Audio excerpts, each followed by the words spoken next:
Hello everyone, and welcome back to another tale.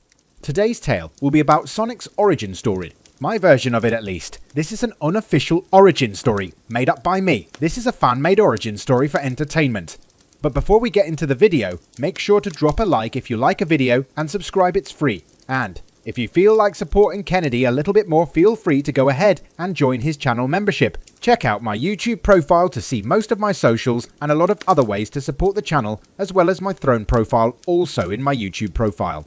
With all that being said, let's get into the tale. This tale takes place far away in an unknown place, whereas a scientist had just lost his job over his constant depressive outbreaks constantly and his neglect for tasks given to him, because he was always focused on doing his own thing, working on his own project, and using the lab as if it was his own. He took his belongings and were on his way. He had been working on this project for 6 months. Now ever since his son died, he drastically started working on a way to bring him back.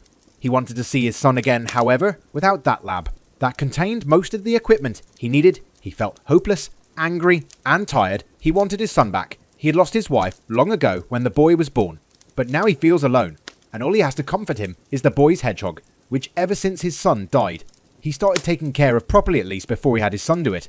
Now he does it, in memory of his son. A week passes by. After he was fired, he hadn't the strength to do much, other than what he had been doing before, just without the proper equipment he needed. Till one day, he stumbled upon something while browsing illegal stuff on the dark web. Whereas he stumbles upon a forum where a doctor is boasting about bring back the dead, which piques the scientist's interest, and he quickly gets in contact with the doctor, who went by the name of Robert Nick. He and Robert decide on a time and date for when the operation should begin. However, Robert seems to be hiding something. The doctor, as well as suggest that he should bring his son's Hedgehog, which he found odd, but in his desperate moment and overwhelming joy he agreed. The day of the operation came, and immediately the clock struck midnight. The scientist had arrived at the lab of the doctor. He noticed a lot of scrap metal and parts around, as well as animals, before he noticed an animal with robotic parts show himself. In shock, he jerked back. It took them 45 minutes to get everything set up.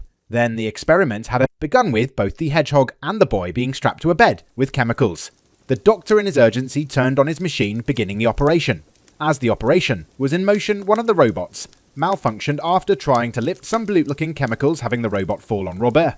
He yelled Sonic as he toppled unnecessary chemicals on himself, the boy and the Hedgehog. The machine went critical and exploded, killing the scientist. The building was collapsing, leaving the doctor heavily injured but upon the destruction. The doctor regained some footing and noticed his creation when he saw a blue humanoid hedgehog emerge. He called out the name Sonic for his creation, but his creation ran away, leaving him helpless. His creation had abandoned him and ran away, but not at normal speed, faster than the speed of sound. His creation kept on running till he got so fast. He travelled to another dimension. Seeing the vibrance in the dimension, he stood up, not knowing how to speak or anything, however, knew the word Sonic and kept on repeating it to himself in his mind. And that is my own short origin story on Sonic the Hedgehog. I apologise if the video was short. I've had a lot to do. But if you like this video, please leave a like and subscribe, and check out my channel membership and profile for other ways to support me. Goodbye everyone, thanks for watching,